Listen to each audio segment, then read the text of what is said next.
This question contains a few assumptions about therapy and attachment that I would like to clear up. Do I ever want my clients to become less attached to me?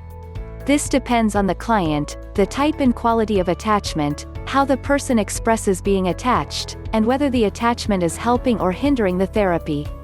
To make matters more complicated, attachment is necessary and appropriate for many types of therapy, and not necessary for others. Here are some questions that I think about. Do we have a good working relationship? Is their therapy progressing? Do they have the normal and expected level of attachment to me as their therapist? Do they seem strangely unrelated to me, as if I am just some random stranger? Are they able to form meaningful relationships with people in their day-to-day life? What type of transference are they having, positive or negative? Transference is unworked through feelings from their childhood about their parents that they are now projecting onto me. Are they capable of maintaining a realistic sense of what to expect from me? Are they using their feelings about me to rationalize not working on the problems that brought them to therapy? Are they so attached to me that they are losing their boundaries and are pressuring me to play an inappropriate role in their life? Be their girlfriend, take care of them like a mother would, be their best friend, etc. Are they expressing their attachment to me in some inappropriate way that I need to talk with them about?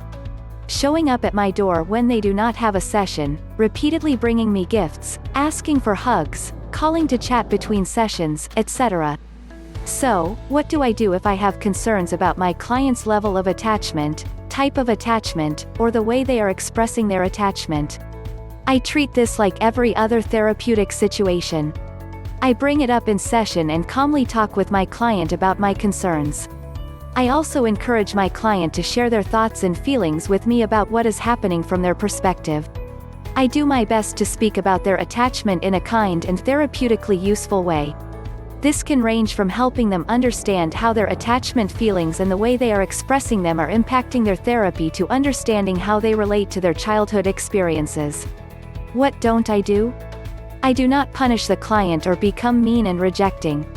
Sometimes a client may experience my putting realistic limits on how they express their attachment as me being mean or not liking them. If this is the case, then I initiate a discussion about motives, realistic therapeutic boundaries, and how these things relate to their feelings. What types of attachment behavior do I dislike, but have tolerated anyway for the good of the therapy? One of my clients had the malignant narcissistic subtype of NPD and had a strong sadistic streak. When I was about 8 months pregnant, he said, "You know what I would like to do now? I have the urge to kick you in the belly and kill the baby because he or she is my competition." This client had a secure attachment to me and his therapy went well. I was not frightened by his words. I knew he wouldn't act on his urge. Instead, we just talked about how much he had longed for a good mother. What type of attachment behavior did I refuse to allow? I had a client who had a history of losing jobs because she was over-friendly to her colleagues and was tone-deaf to their objections. She was highly intelligent, not autistic, and I was treating her for borderline personality disorder. One day, I opened my outside door to the street to get my morning paper.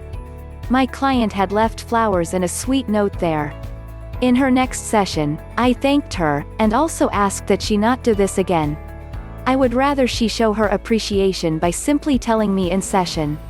The next morning, I found another gift. I told her that this is the exact type of behavior that got her into trouble with her coworkers. She appeared to take in what I was saying, but the next morning, another gift was on my stoop.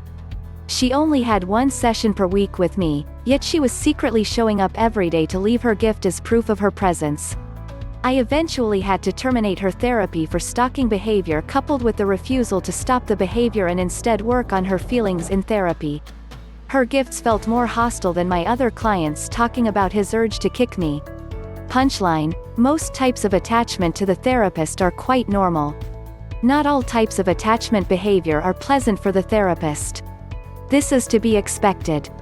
The only type of attachment behaviors that need to be discouraged are those that are not therapeutically useful, seem to be escalating, or repeatedly cross boundaries that have been clearly explained to the client.